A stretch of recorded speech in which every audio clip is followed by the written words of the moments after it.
Okay, so it recently has come out more and more about Kathleen Kennedy of Lucasfilm. Uh, Several channels on YouTube have been talking about her comments that are either several months or several years old now, where she said that there was no source material for her to draw from in making the horrible Star Wars sequels. Now, the video is all over YouTube when the original signing occurred with Lucas and Disney, with Kathleen Kennedy sitting right next to George and saying how that she was going to respect the characters and maintain the stories the way George wrote them, which was just a bald-faced lying right through her teeth. I always said I wasn't going to do any more, and that's true, because I'm not going to do any more. But that doesn't mean I'm unwilling to turn it over to Kathy to do more. I have story treatments of 7, 8, and 9 and a bunch of other movies, and obviously we have hundreds of books and comics and everything you could possibly imagine. So, I sort of moved that treasure trove of stories and various things to Kathy, and I have complete confidence that she's going to take them and make great movies. The main thing is to protect these characters, make sure that they still continue to live in the way that you created them, and that the universe of Star Wars continues to grow. I just said that I would back her up, and I would be there if, and especially help him with the script and making sure the script there's a lot of blank spots in the story treatment that hopefully we can fill in. And I think the incredible thing about George is, this is not like a series of books like Harry Potter where you've already got a template of what the stories might be. These are original stories and original ideas that come out of a world that essentially is in George's head. So the beauty of the collaboration that can continue is, as we work our way through these scripts, if we're sitting and saying, I wonder if this character can do that, or does this make sense within the rules of Star Wars? That really, he's the keeper of the flame when it comes to that. It's the same thing with the first 3 films. That's all my job is to be the keeper of the flame. Well, it's based on human behavior, human psychology, mythology, which is the sort of archaeology of human behavior and thinking. And since it has those motifs, it is very universal, and everybody can relate to it. It's about good and evil in us, as well as our institutions. So, and the idea that some of us think we're really great people, but in the real world we're not. We're terrible people. Or you can make bad choices. Well, you make bad choices, but you run your life in a very selfish way, and you think you're doing good when you're actually not. And at the same time, it's how do democracies turn back into dictatorships? Why do people who have the power to have the freedom and everything turn it over to somebody who's going to take it all away from them? It's happened through history forever and ever, and all Star Wars is a way of updating that idea to say, watch out, because there are people out there who don't play by the rules, and if you're not careful, you're going to lose all your freedom. And at the same time, those people who may not play by the rules because they're selfish and greedy turn themselves into evil people who don't care about other people. There you go. The essence Playing of Star Wars. Today. I have a tremendous amount to learn from George. There's things that I want to preserve within the spirit of this company, and as it moves into Disney, I think it's vitally important to anything we create that we hold on to the spirit of what started all of this. And later on, when all the criticisms happened several years later with how horrible the movies were, she made the most retarded comment of saying that there was no source material, even though George had specifically said there was the treasure trove of information at Lucasfilm and hundreds of books, comics, stories, etc. to draw from, which we all know there was 20 years or more worth of books now called Legends, which was previously the Expanded Universe, of which I've read about 100 of them and have about 100 books. But now the idea that there was no source material specifically is just ludicrous. First of all of the EU writers, the extended universe writers and authors, had, I believe there was hundreds or thousands of pages of specific information at Lucasfilm, because I had heard that they regularly consulted with their contacts at Lucasfilm on what they could do with the story and how did this ship work, and the specifics of how a lightsaber works and how hyperdrive works. Everything about the entire universe, basically the rules of physics and science that George created for the in-universe explanations was there at their fingertips. That's how all these dozens of different authors pulled the knowledge to be able to create all the books that they made based on the movies. And some of the writers did a phenomenal job, especially Timothy Zahn, of really capturing the feel of the movies. I mean, Timothy's most core fans and people who've read the books agree that Timothy Zahn's trilogy, beginning with Heir to the Empire, which was the first of the expanded universe books that came out in either 1990 or 91, this is the book companion for the role-playing game that came out, which is what these books are from. That's the cover art for that Heir to the Empire. That was the first one, and turned into a trilogy, and it was just phenomenal. It's considered still to be the best overall of the hundreds some odd books that were written. You had Star Wars. You had the ones about stormtroopers and the ones about Boba Fett, and there was just so many Han Solo series. There was so many others. But now to say there was no source material is just ludicrous. Now you've been looking at the cover of this book, the Star Wars source book, for the entire video, and that's because it's just to show you how ludicrous it is. And I bought this back. This came out in 1987, and just to go to the first, has like an introduction page here. Maybe put the light on, it might make it look better. So if we look here at this introduction page, you can get the finger right. You can see, when did it come out? November 1987 was the first printing, Lucasfilm. All right, so I believe I bought this probably a year or so later, and it has just everything. This is based on the first. This was a pre-source book. It doesn't say specifically for the role-playing game. There were others that came out later, and it's from West End Games. So this was like a precursor, I believe, to the later one that came out. But it shows you table and contents. Actually, this might have been for the role-playing game, now that I think about it. Let me just skip ahead and we'll see. Does it show any of the dice codes in here? Yeah, it does show some of the dice codes. You can see maneuverability, for example, 4D, 4 dice, 1 dice body strength, etc. So yeah, this was for the role-playing game, even though it didn't state it in the cover.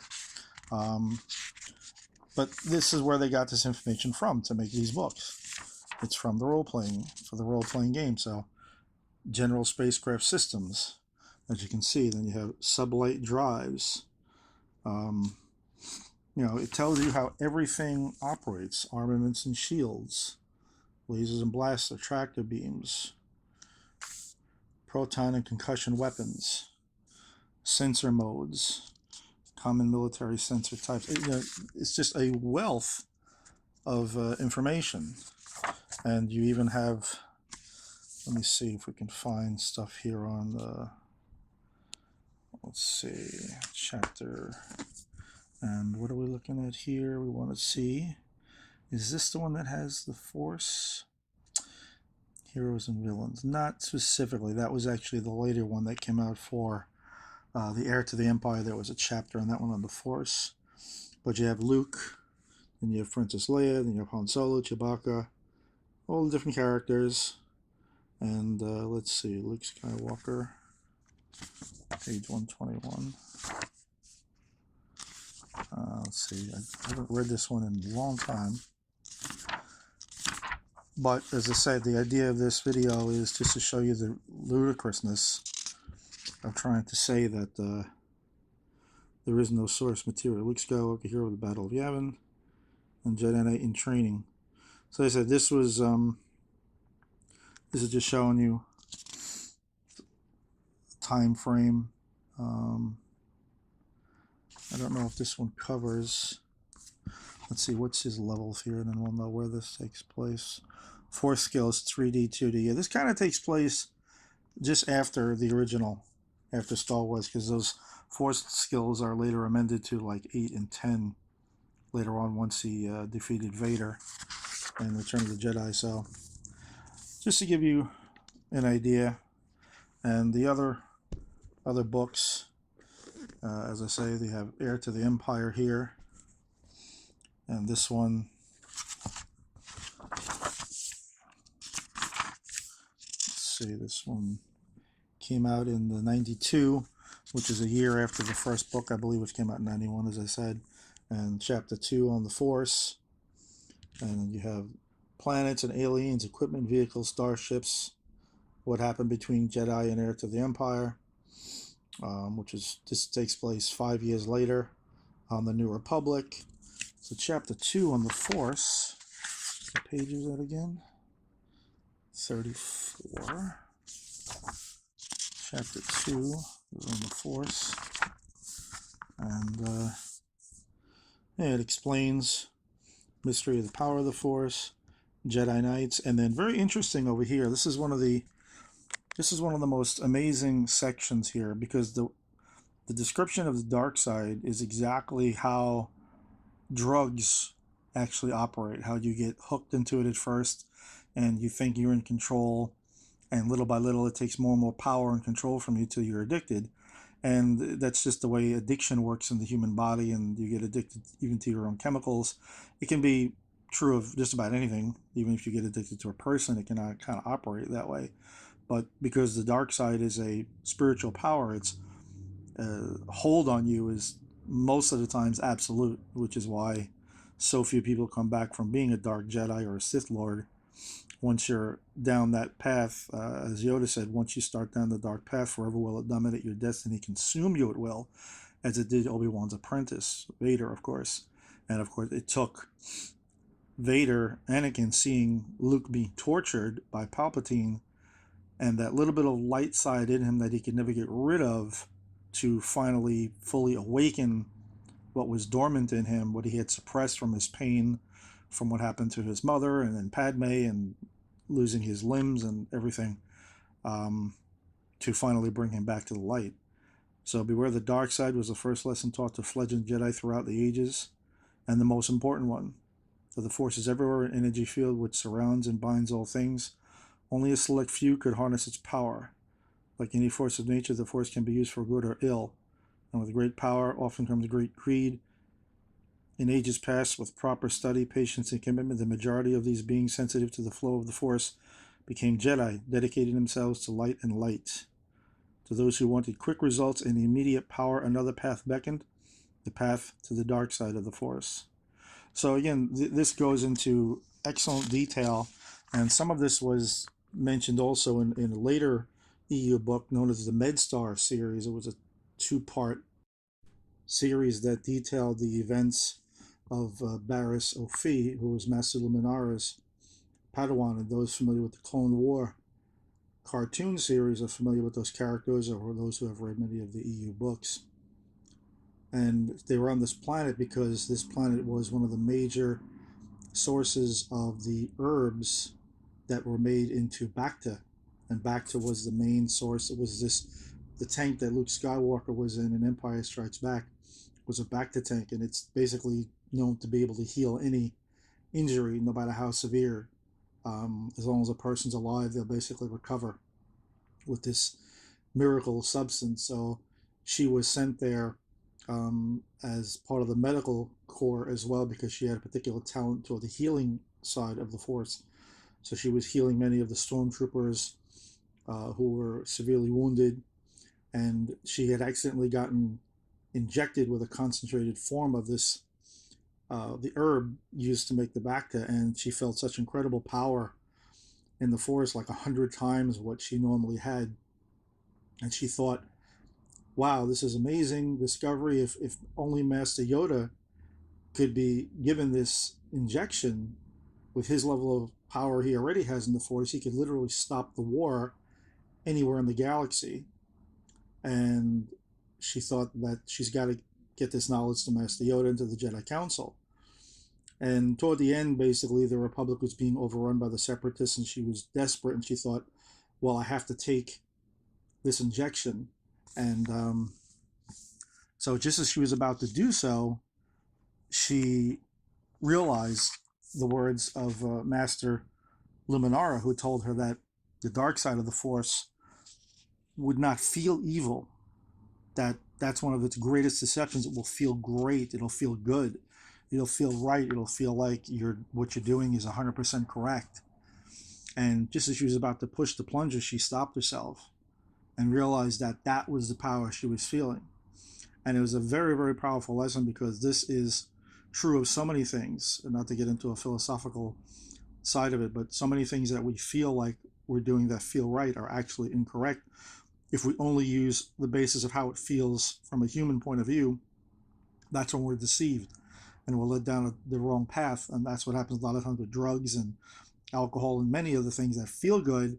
So we think they must be good. And unfortunately, that's what ends up destroying people's lives, just as, again, like Yoda said, that forever will it dominate your destiny, consume you.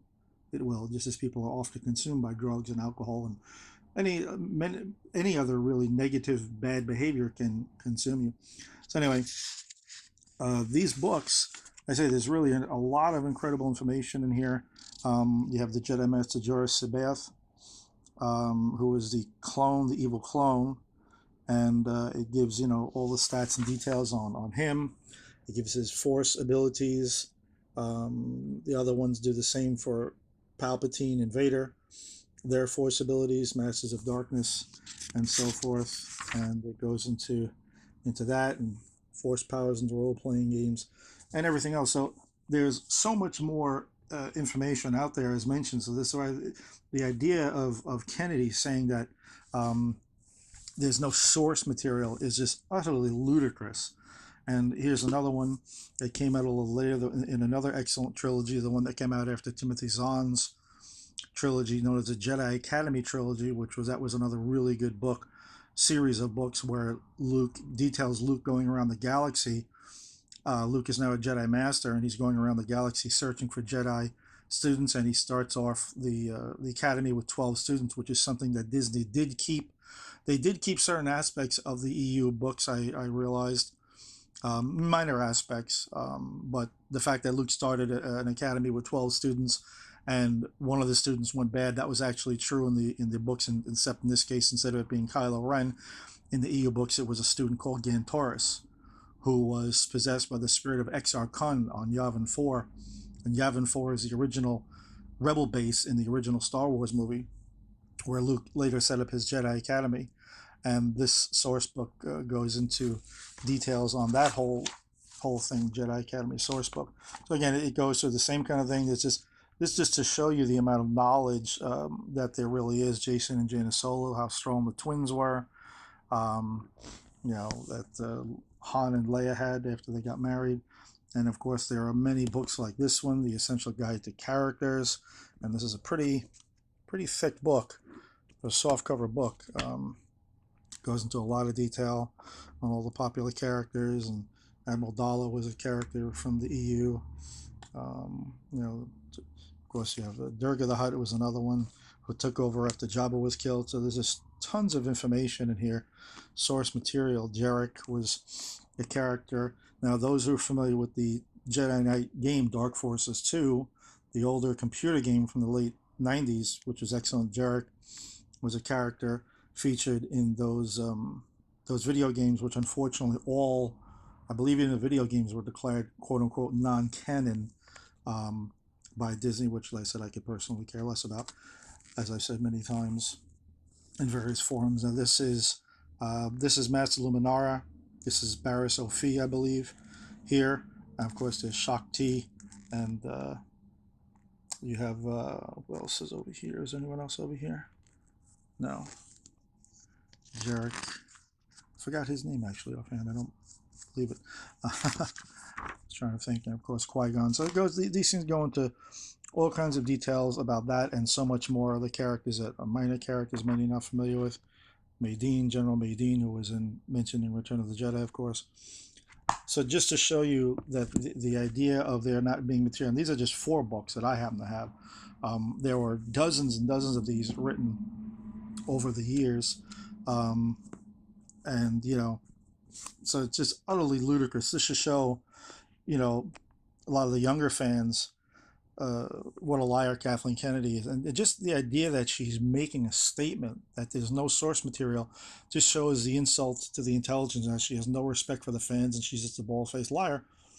Because to even make a statement like that, she's hoping that the younger fans are going to believe her and realize, oh, there's no source material, even though the video from just 6 years ago, Lucas said plainly how there were hundreds of EU books and stories and comics and other source material, which again, this is what the writers of all these novels drew from. They used to, each one had a contact at Lucasfilm, and they constantly went back and forth with them on source material. Well, how does this work? How does a Star Destroyer, what kind of power systems does a Star Destroyer have? How much power does a Star Destroyer use? How does hyperdrive work? What are the physics of it? Because I'm writing this story. They had to have all this stuff greatly detailed out, which again, the whole universe that Lucas created. And just utter lunacy to say there's no source material. We had nothing to draw from, so we had to make this ridiculous trilogy based on this wokeness and identity politic nonsense, which now they're trying to distance themselves from more and more. But this is the first one, as I said, the first one I believe that ever came out from the role-playing game, and the first again, says right there, source book, just to show you how stupid and ridiculous and what an absolute liar Kathleen Kennedy is. So if she ever keeps trying to say that nonsense, or anyone believes it, says, oh, there was no source material. Well, gee, I happen to have it right here, and I'm sure hundreds of thousands and millions of other people bought these books as well when they came out, because Return of the Jedi ended in 1983, and people were begging, looking for more information on Star Wars. So when this stuff came out, and you see a source book with all kinds of material about, even something like this, like Starship Design, the Millennium Falcon, what does it look like? All this awesome stuff. I mean, I could make this video probably a couple of hours long, because a lot of people probably never saw this before, and I'm sure those who are much more technically minded would love to be able to look at this kind of thing, just to show you some of the specs. Again, the higher the number on the D, the dice. Those who are not familiar with the role-playing games, is the values and how strong the ship is, and same with all these ships, container ships. It shows you that how many crew are on it. Tons of information and material. It's just a treasure trove, as George said, of information and material on these things. Specifically on medical droids you have, and then it's a picture of C-3PO and R2-D2 and his specific model and information, astromech droid, companies that make it. There's more information on the medical droids. So awesome amount of information in here. I may even sit here and thumb through this some more probe droids, and really just gives you an idea of how much is actually in here. Repulsor lift vehicles, so much awesome information. So I hope you find this video interesting, and again, this is my rebuttal to Kathleen Kennedy, who has, along with her cohorts, single-handedly destroyed the most valuable IPO, the most valuable franchise in movie history, the most successful, in just a matter of a few years, with their ridiculous liberalism, feminist ideology, woke identity politic nonsense. That is not what Star Wars was about. And of course, she didn't care about Star Wars. didn't care about honoring her commitment to George and honoring what she said, that she was going to maintain the characters and stories as Lucas wrote them. Completely just lying through her teeth, what's looking at you with a straight face. Because again, they had, I understand Disney wants to do their own thing, but now they're losing money, and it just shows you what happens when you do something like this and you completely change something that has been around for over 40 years now, and you tick off so many people. So Kathleen Kennedy, you are busted. You've been outed by many large groups out there already, many large channels, but now you've been outed by me as well.